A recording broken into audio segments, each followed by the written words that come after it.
Hello, everybody. I'm so pleased to see so many of you here, and based on the names that I see, we've got people from all across the country. So this is really exciting. Well, welcome to this workshop. This workshop is sponsored by the Maryland Online Leadership Institute. We're also known as MOLLI. My name is Shinta Hernandez, and I'm the MOLLI director. And I'm also the Dean of MC Online and Academic Support at Montgomery College in Montgomery County, Maryland. As I said earlier, thank you so much for spending your hour with us. For those of you who might not be familiar with MOLLI, I just want to share a brief history or a brief overview of this program. So we provide professional development for online education leaders, and we are a signature program or project of Maryland Online. And so MOL is a consortium of colleges and universities in the state of Maryland that is focused on promoting and supporting and advocating online learning throughout the state through ongoing training and collaboration and networking, such as this workshop that you're here for today. Now, before we get started, I just want to share a couple of housekeeping details with you. Just 10 minutes or so before the end of the presentation, I'm going to put into the chat a post-workshop survey that I would love for you to fill out before the week is over. Your feedback is so important to us. It's invaluable, especially because we're continuously thinking about additional professional development opportunities and events and other things like that that allow us to just continue our community of practice. Also, around that same time, I'm going to share with you the MOLLI website that has information on all of the monthly webinars and workshops for the remaining of the 2024 calendar year, plus information about other opportunities that MOLLI provides. So definitely stick around for that about 10 minutes before the workshop is over. And now we get to the meat of it all, to the event itself. And I'm really excited because I have the honor and the pleasure of introducing you to our two presenters. So as you know, this webinar is entitled Building and Leading High-Performing Online Teams.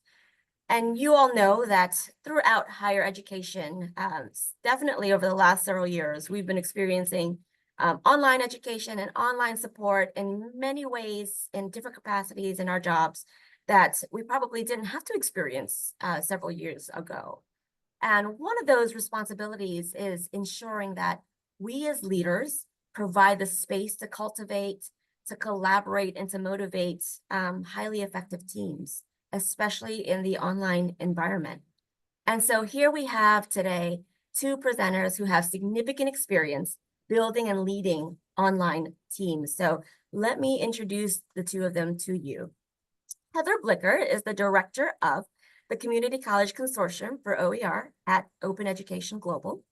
Her focus is to advance open education at community colleges across North America, providing support in developing the next phase of open education innovation.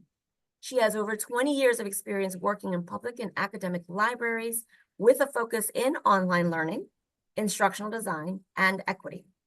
Heather earned a Master of Science in Information Science from Florida State University, is a certified professional in accessibility core competencies, and received national recognition from the Association of College and Research Libraries with the Distance Learning Librarianship Award.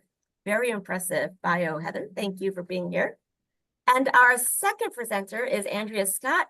She is the Director of Open Educational Resources at Salt Lake Community College and is co-chair of the Open SLCC Advisory Committee. She provides leadership and strategic direction for the institution's open education program that is known as Open SLCC. She's a founding member of Open SLCC, and she has spearheaded efforts to transform the program into a large-scale open education initiative with 116 courses, saving SLCC students approximately $29 million. Wow.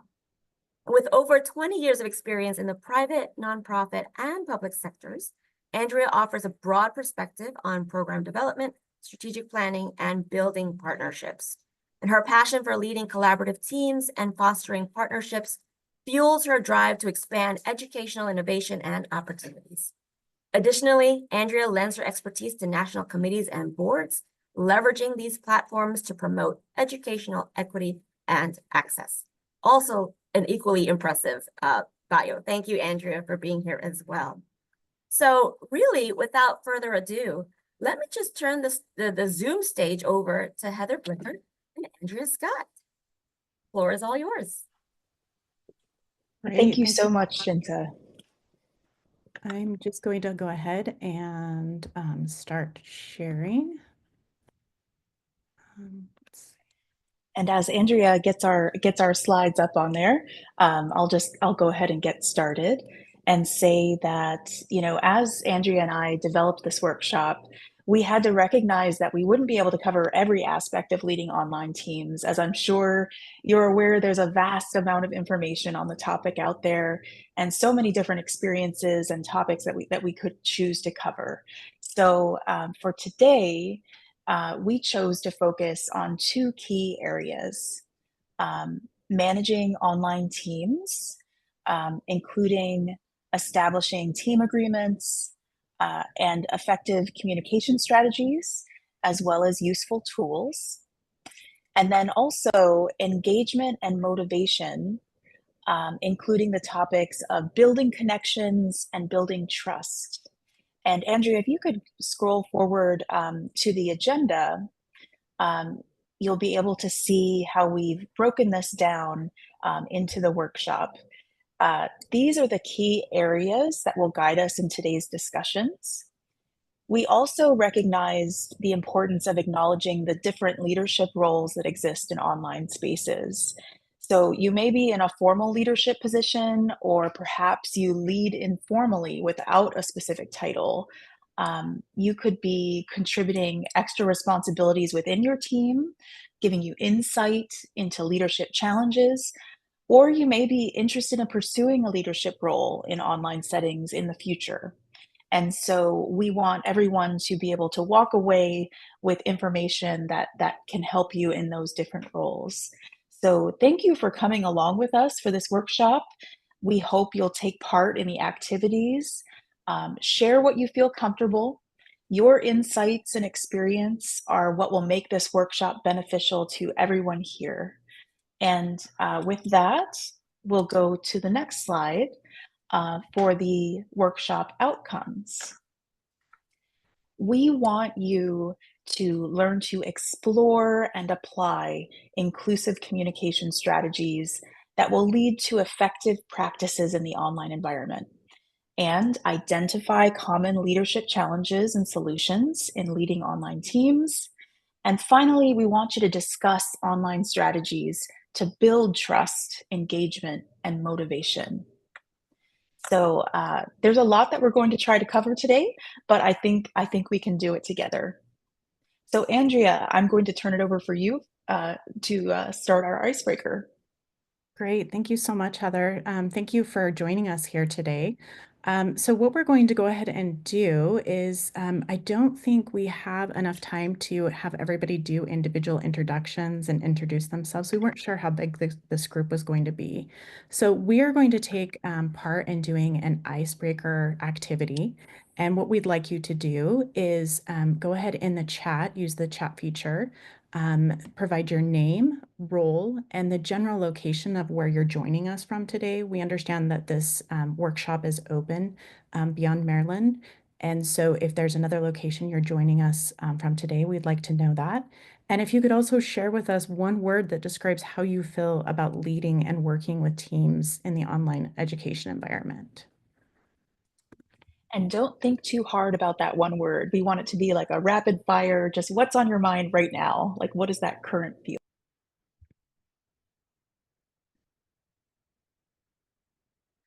Right. And Heather, let's see, I'm just looking for my chat right here. Okay.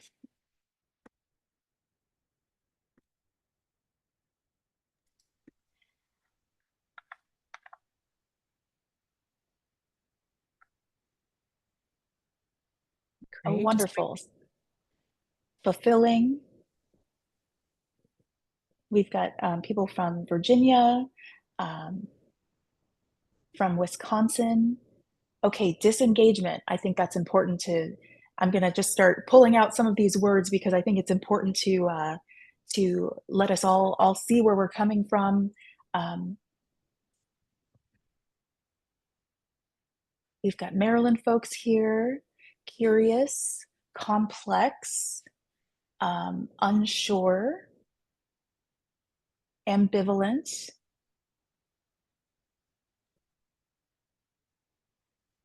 Massachusetts, optimistic,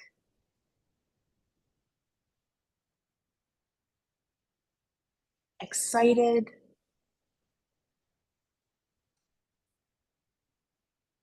So this is really wonderful. There's just quite a range of different words, and this is exactly what I was hoping to see today, because we're all coming from different places, right?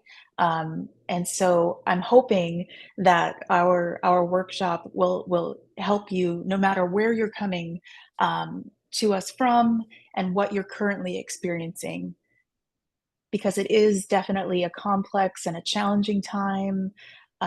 So thank you all for sharing. And if I didn't hit your word, please keep sharing.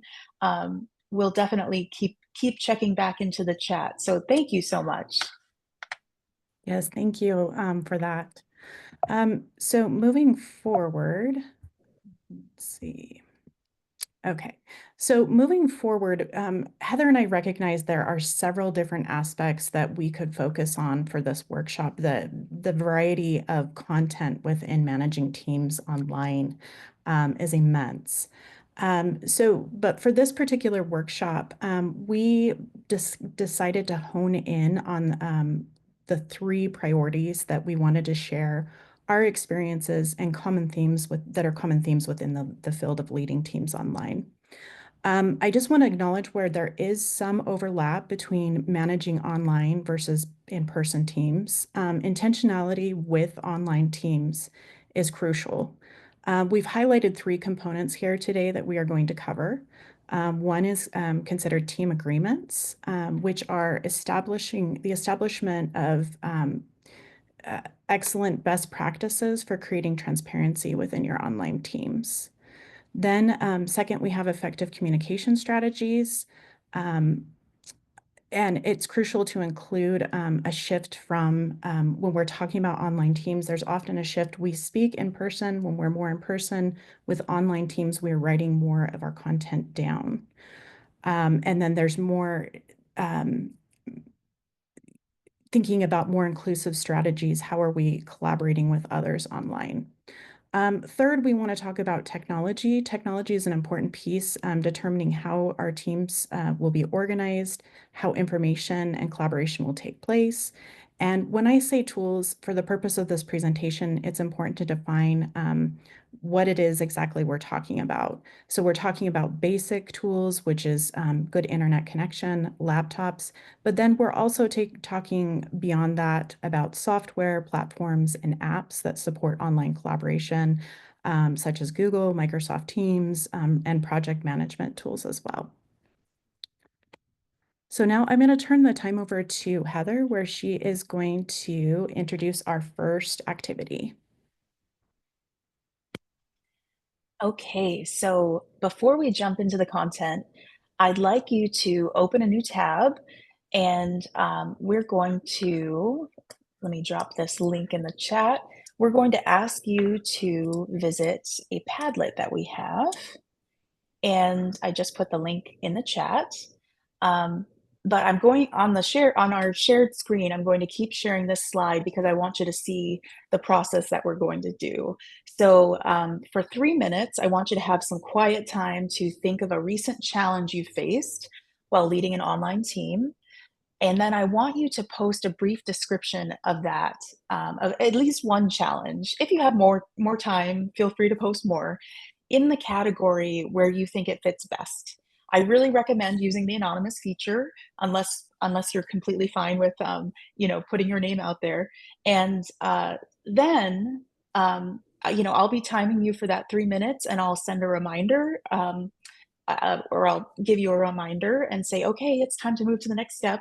And then for 3 minutes, I want you to read other people's challenges and respond to at least one other person's idea, possible solution, or their actual challenge.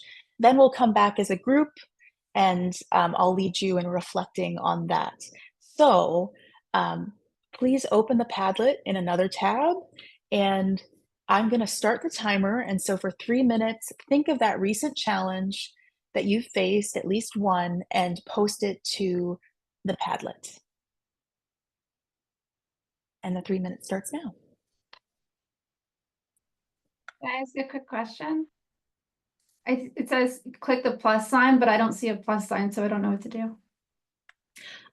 Under each category, like under the communication category, there is, if you hover over, there's a bar with a plus sign underneath each category. Do you see that?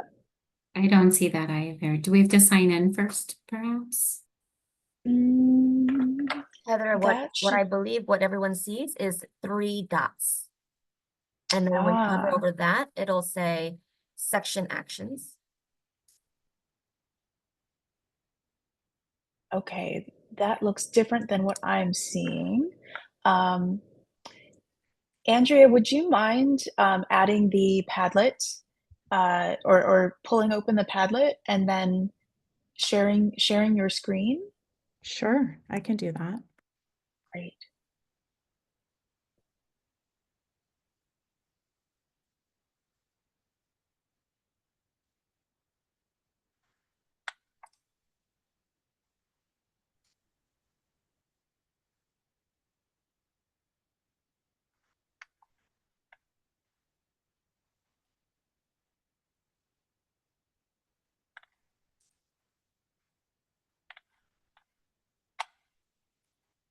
All the settings seem to be in order, but I'm just double checking.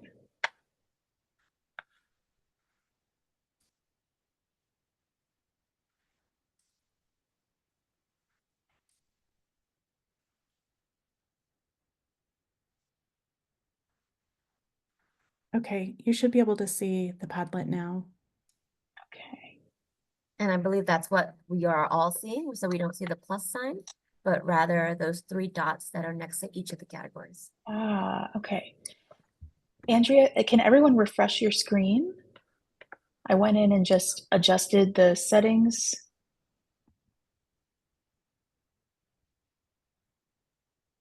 Refresh your screen and see if the plus sign shows up.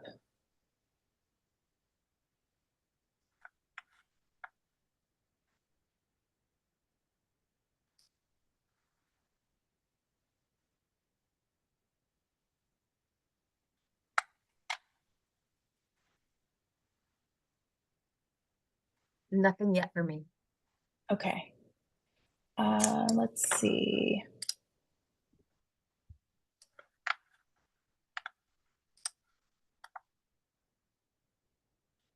Hold on just a moment. Thanks for your patience. We've been running into technical difficulties this morning, and so it's just, I should just expect that. What a perfect example, though, of what happens in a team. Yes, This is exactly. experiential learning, guys. Yes, definitely. Thank you for that. So I think that is one aspect too, is being flexible, because a lot of times we test out new innovation and it doesn't always work. And so thinking about also maybe scheduling in some extra time or having some alternative strategies, right? If what you're doing is not working. Heather, if we're not able to get this working, we can maybe just talk through it. Sure. Yeah, that sounds good. I did make sure that the visitors have the access to post and comment, but it doesn't seem to be doing anything on your end. So yeah, let's talk through these different categories. So we have communication, technology, productivity and engagement, trust and accountability, and then also other, just because sometimes things don't fit perfectly under any one category. I guess, do we have any volunteers that would like to talk about a challenge that you've observed or experienced yourself If you would rather not reveal it as your own, you feel free to put it in the chat, and we can take it from there. So let's start with that, and then we'll go from there.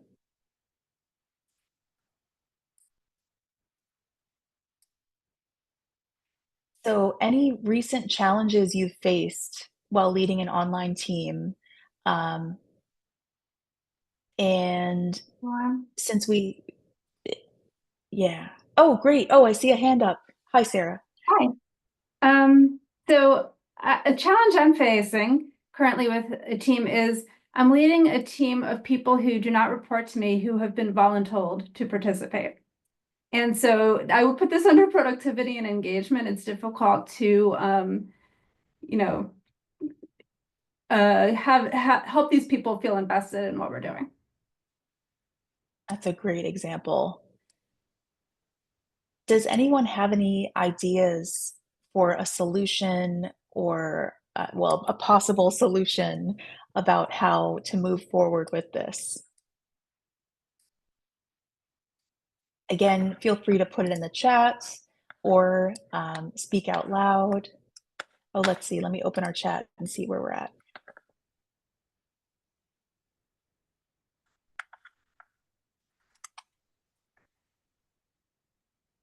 I think, for me, a lot of going to anything with a voluntold group is understanding the purpose, the what is your why.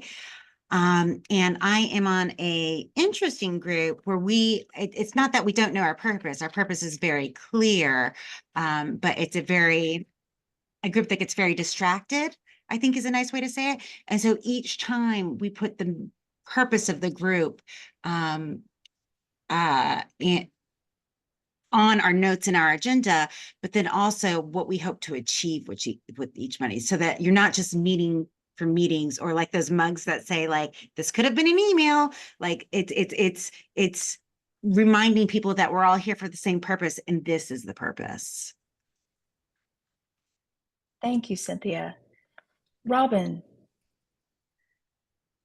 Yeah, so I'm in the same situation, Sarah, the exact same situation. And I think in hindsight, it would have helped me if I had done a better job of establishing expectations, like shared expectations, and also clear roles. I think that would have been something that would have made us more productive, and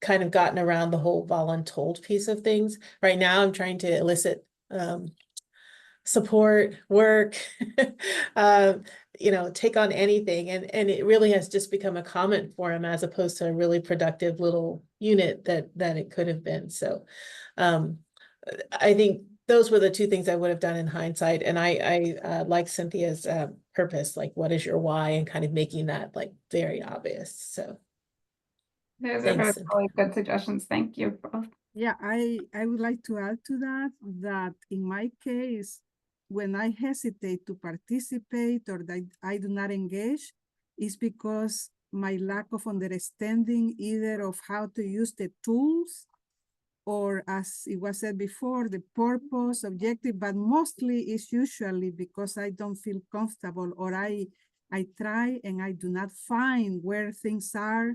And, that prevents me from really participating.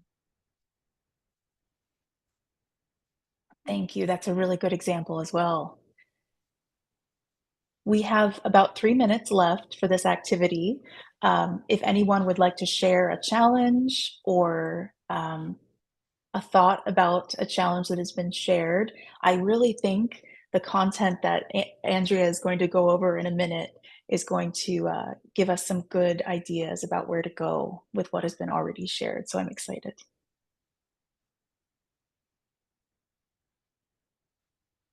Any other challenges?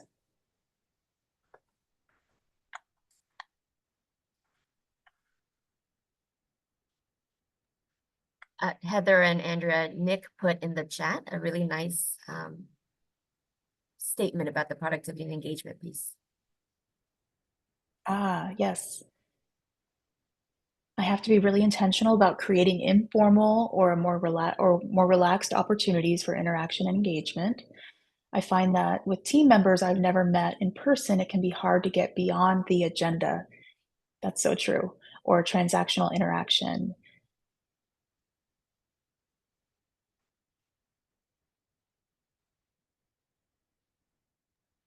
One of the challenges that I see no matter where I'm at is, especially in large meetings like this, the people who are willing to talk, the loudest voices, while they might be a minority opinion, are the ones who are heard. Whereas the people who just like, there's a reason why they're behind a screen and comfortable telecommuting, they enjoy the peace that comes with that and not being extroverted in spaces. And so just realizing the value of everybody's opinion, and also their communication styles. Like I have one team member who is really a processor. If I ask something in a meeting, she'll come back 5 days from now with solid ideas. So also understanding that that's not everybody's strengths to think on their feet. And the first idea isn't necessarily the best idea, or the fastest idea isn't necessarily the best idea. And so just understanding that as well. And there's a great response, Cynthia, here that other people have seen this as well. Let's see. Sorry, the chats are starting to come in, so I lost my spot. But you have to be really thoughtful about how to invite those folks into the conversation. So, and to pay attention to who you aren't seeing or hearing from. I think that's really, that's a really good point. The fastest idea isn't necessarily the best idea. I love that. And then related to what Cynthia was saying, this person finds the difference in the dynamics in online meetings versus in person to be much easier to navigate online versus in person. And then we have a suggestion or an idea, give options of how to follow up and give enough time. These are all great thoughts. And our time with this activity is up. Thank you for going along with us for this ride. I will hand it back to Andrea. Yes, thank you. Give me just a second as I switch over to our slides.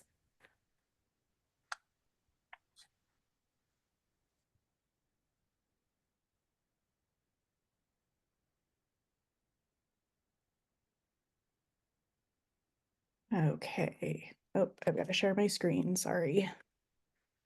Okay.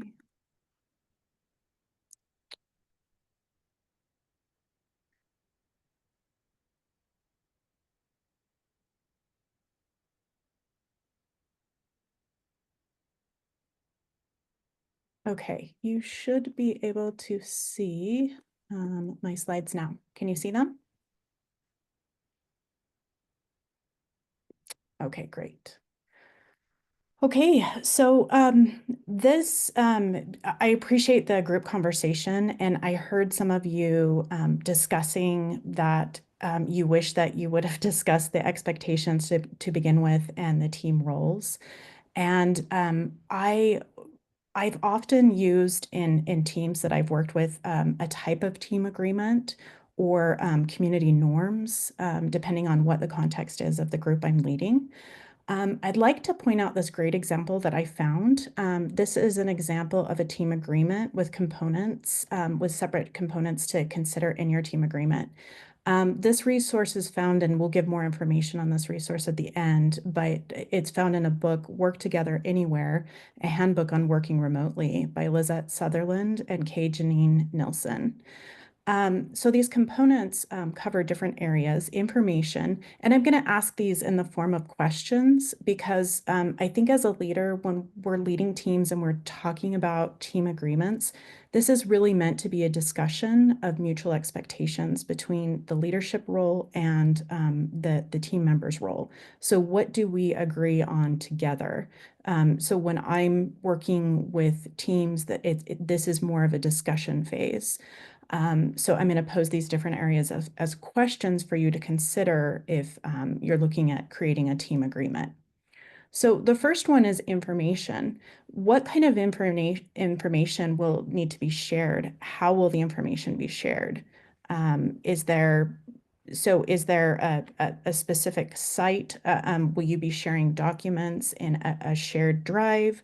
That kind of information. Who does the information need to be shared with? Does it need to be shared with the entire team? Is it a project? Maybe there's a project where there's specific people that need to be informed in that initial development process, and then bringing more feedback in from the team at a later point in time. Also, another component is communication. How will we communicate? There's so many different ways today to communicate.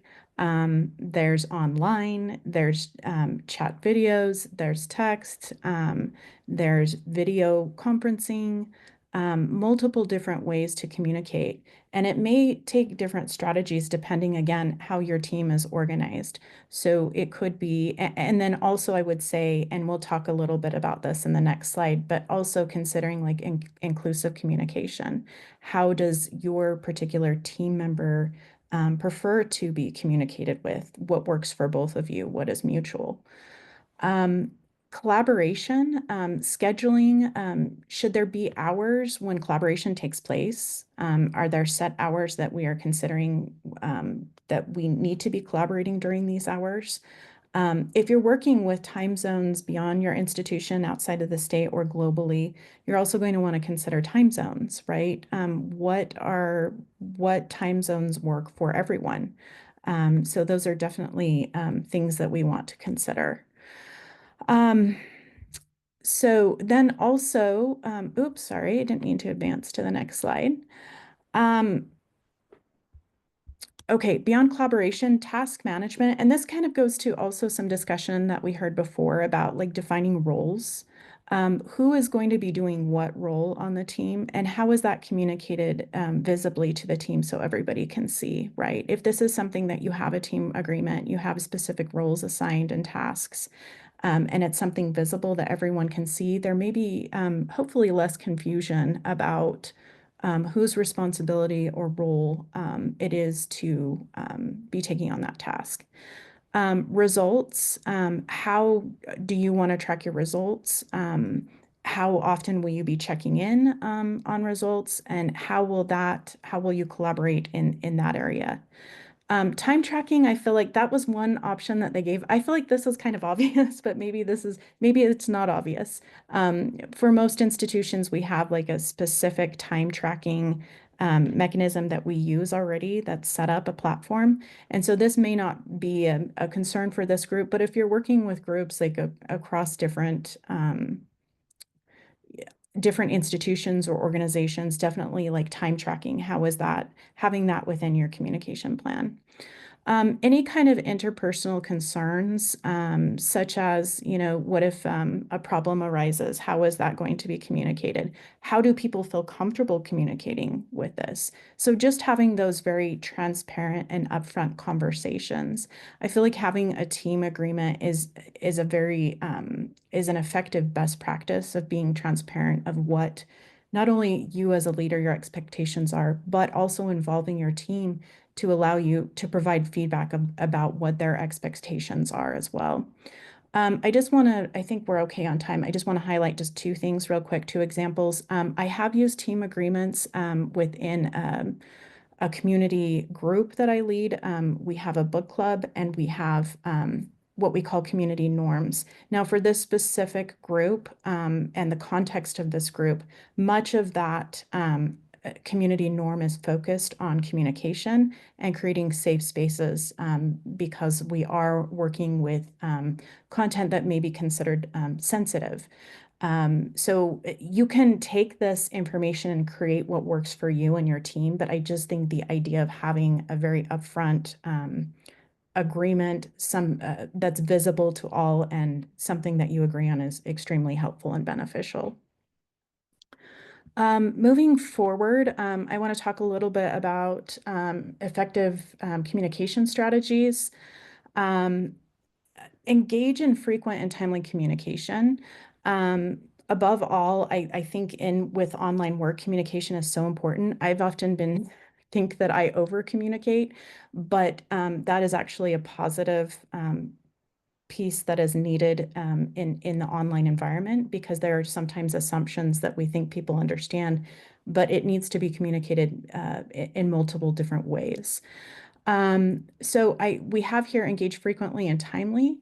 I think let's see, I would say when I say engage frequently and timely, I think also as leaders, we need to also respect our boundaries as well and understand there may be times that we are not available, and that's okay, but being transparent and communicating that with your team. Like, I will be out of the office. These are the people, or this is the information you need while I'm out. So I definitely, when I say engage frequently and timely, I also think it's important as leaders that we set boundaries and make sure that your team has the tools they need so it doesn't hinder their efficiency and their productivity in your absence.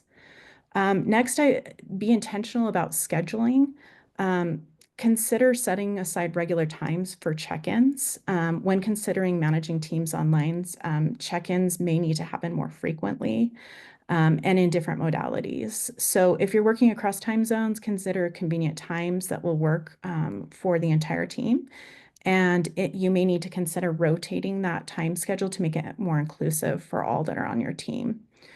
Balancing, and then within that, balancing synchronous and asynchronous work. It involves strategically choosing when to engage real-time collaboration versus allowing team members to work on their own schedules. Synchronous work to schedule could be appropriate for scheduling one-on-one check-ins, for team meetings, team building, work sessions, and including decisions that require immediate feedback. Asynchronous documentation and updates, task management, and feedback for review. For projects where teams are working on their own pace, this could include making comments on a document. I'm sure many of you have already engaged in this, but that just kind of gives an overall view of that. Inclusive communication. So this was touched on a little bit in the discussion, and I really appreciate that. Consider diverse modalities. Like, if you have teammates that maybe, I have one team that I work with that I found in the committee, we had some people speaking over and over again. And as many mentioned in this group, at times that kind of produces an imbalance because there are others within the group that maybe do have something to say, but the current modality that we're using is not effective for them. So maybe consider how your team prefers to communicate. Is this something where they are comfortable with unmuting and chatting or talking? Is it something that they need to reflect, as someone mentioned before, and send an email with some ideas? Is it something they're okay chatting, like putting it in the actual chat? So just considering if there are people in your team that are maybe not speaking up or maybe seem like they are not actively participating. It could be that maybe diverse modalities of something, maybe there's something that's not working for them. And this goes along with being open to new methods of communication. Just ask your teammates or your team, what works best for you? Is there something that we're not currently doing that could be effective for you? What have you tried in the past, and how can we work together to support you in this? Also self-awareness, being aware of your own management style and how you like to practice, how a particular practice you employ on your team. I'm just going to use an example here. I work all different hours, and I recognized with my team at times I was sending emails either very late at night or on the weekend. And I had some of my team members email me right back. And honestly, I was horrified because it wasn't, in my mind, I was thinking, well, I'm just working on this. I'm going to get this checked off my checklist. And, it's never my expectation to have any of my team members email me at 2 o'clock in the morning. So just and one way I decided to resolve this is having a self-awareness that I may work all hours or on weekends or at different times that are productive for me, but having some clear communication around what that expectation is of me from a leader, from my team. So in that particular case, I decided to delay my emails to work hours of those team members. And then another strategy that I've used and seen used is putting just a note at the bottom of your email if you're using email saying, acknowledging that my hours may not be your office hours. Please don't feel obligated to respond immediately, but when it's convenient for you. Okay. So the next slide, okay, tools. I think I need to pick up the pace here a little bit. Sorry. So it's important, we can't talk about online without talking about team tools. So there are having a discussion with your team of different tools that we're using for agreed upon tasks. What tools will you use for what? My teams have used a wide variety of tools. I would also caution that you want to make sure that you're not having tool overload either, where you have too many different platforms that can be an efficiency issue as well, and also redundant. So I think this also with the tools and using the tools that you agree upon, this also goes back to the team agreements. What tools are we going to agree upon using for which task? I think access and training, and this was also mentioned in the discussion, which I really appreciated. Having access to the tools in the first place, the platforms, making sure that people can sign in. Also training, like what training needs to take place to make sure that your team's comfortable with using the resources that you've settled on. A lot of times we don't think about that, or we think maybe that person is responsible for self-training. But as a leader, it's very important that we're ensuring that we're supporting our teams through making sure that they have access and support and training. I added in also budget and scaling and sustaining, because when you're looking at implementing a new tool for your team, cost is always a consideration. You'll want to check with your institution, if you're at an institution, to see what is already available rather than paying for something that maybe your institution already has. And then also, if you're trying out something new, make sure a lot of these models, these tools, these apps and platforms have a subscription-based model. So just making sure that you understand that you have the budget for scaling and sustaining whatever tool you decide to use. That is something I have personally learned the hard way. So before you structure your whole team using one tool, make sure that you have thought through the budget and scaling considerations. Lastly, consider exploring new tools to improve efficiency and collaboration. So with technology, there's always a new and improved way of doing things. So I would say look for those new tools, maybe have some of your team members pilot rather than launching something new, just to give you like a basic idea. And then maybe they can come back to the team and introduce this new tool and give some pros and cons, and you can decide as a team if it's something you want to work together on and to move forward. Okay, and I'm gonna, Heather, this is you. Great. I'm going to try to do this in less than 5 minutes so that we have 5 minutes for questions. If your team is feeling disconnected, non-work related activities can help foster connections, build rapport, and strengthen those relationships. And these informal and not required interactions can create a sense of community. Also, with building trust, it can be difficult for leaders to change their mindset from the in-person to the virtual. And for a virtual team to thrive, the leader has to believe and trust that every member will come through, and the team members themselves have to believe the same. Andrea, can you skip forward to slide 14? We're going to skip our planned next activity. And I'm just going to say, just because you're in an online space, that doesn't mean you shouldn't be you. So when team members feel connected to their colleagues, they're more likely to be engaged in their work and motivated to do that work. And being connected and having a sense of belonging creates that supportive environment where you feel comfortable asking questions and taking risks. without fear of judgment. Now, I'm not suggesting these ideas on the slide are perfect for every situation or group of individuals. I've tried some of these and they didn't work with certain people. But even if you think some of these sound silly, I encourage you to think about other options that will work for your team. And I'll just touch on a couple of these. I worked for an organization where the leader arranged for a mixologist to virtually teach the team how to create a cocktail or a mocktail. And we were sent instructions on what ingredients to get in advance. And then we all got together and created those. If you go to the next slide, a colleague and I put together a plan for a holiday social meeting, and we created a Google form, simple Google form to collect information with questions like, what is your pet's name? What is your favorite meal? What movie are you hoping to watch during the holiday break? And then ask people to include photos.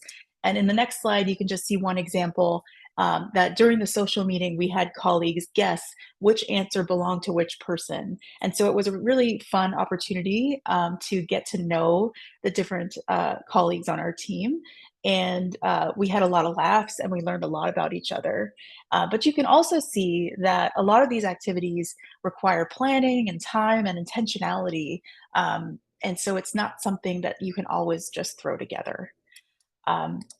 And then with building trust, if you go to the next slide, Sutherland and Janine Nelson, which we'll give you that reference later today in the slides, they discuss a concept called working out loud. It's essentially making your work observable to others. And so this involves open communication. So for example, in Slack or Teams, updating your status and letting colleagues know that your hours are different on a particular day. I always share my calendar with my supervisors, even if they don't ask for it, because I want them to see and understand what I'm doing. So it's sort of preemptively, trying to build that trust between each other. And leaders need to do the same for your team. Be open and transparent about your schedule and your availability.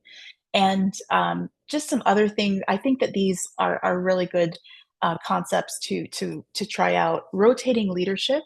So this is a concept where team members take turns leading meetings or activities. And I think it really empowers individuals, and it also allows them to see through the lens of the leader and maybe see some of those challenges that leaders face. Peer recognition. In the past, in a particularly tough situation with a group of people that didn't quite get along, I've asked team members to email at least one compliment per month to a colleague and CC me on the email. And at first glance, it may seem forced, but it's intentional in that it becomes a habit to look for these positive interactions among the team members and to celebrate them. And eventually, I didn't need to ask team members to give compliments to each other anymore. It just became that habit. And of course, if you have access to Slack or another software, you could also create a channel where team members can post random shout outs to their colleagues and everyone can see their appreciation. Andrea, do you want to go ahead and spotlight one of our resources? Yes. So this is one resource that we highly recommend if you have the opportunity to take a look at this book. It's a very good guide. It has resources anywhere if you're at the beginning of the process of working with online teams, or if you're more advanced, some best practices that can help you. You'll see also below there is a site that you can go to as well that has different tips and tools and resources that are available if you're interested in looking further. So I think we are to questions now.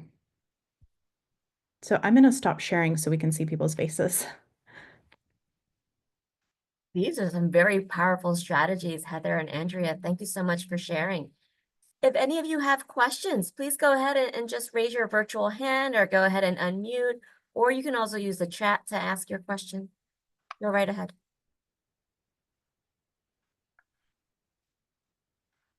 Thank you everyone for participating. We're sorry we had to cut short and cut out one of our activities. I don't know, Shinta, will the slides be made available? They can. If you provide me the slides, I can also include it in the email that will go out with the recording. Oh, great. And that should be either later today or tomorrow, whenever we get that recording up. Any questions for Heather and Andrea? Excellent presentation. Thank you. Thank you. Thank you, Thank you so much Evelyn. for joining us. I was just going to say thank you. I really appreciated all those examples of for trust building at the end. And if you would put the name of the book in the chat, that would be great. Great. Great suggestion, Debbie. Thank you. Well, if there are no questions, I want to thank you all for being here. It's been wonderful hearing from Heather and Andrea, and I also appreciate the engagement with the activities and the chat activities. So thank you so much for getting us to think and do, and I can't wait to apply some of these things out for my own teams. So I appreciate the both of you very much. Thank you for being here. And thank you all for being here as well. Thank you.